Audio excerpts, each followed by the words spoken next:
Stoli i vjetër. Në një park të qetë, pranë një liçeni të vogël, ndodhej një stol i vjetër prej druri.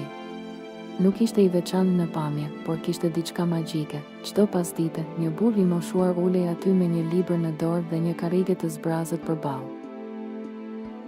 Kalimtarët e shikonin me kurreshtje, por askush nuk guxonte ta shqetësonte.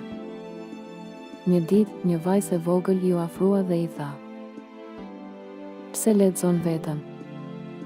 Ai buzëqeshi dhe tha: "Nuk jam vetëm.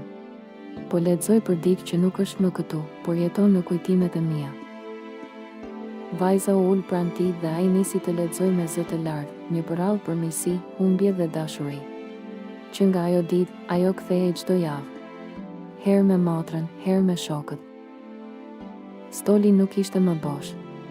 Dhe kur burri mungoi një ditë, fëmijët gjetën mbi të një libër dhe një shënim. Lexoni për ata që doni, edhe kur s'jam pranë. Zëri juaj i arrin. Që atëherë, ai stol u bë vendi i leximit, kujtimeve dhe dashurisë që nuk vdes kurrë.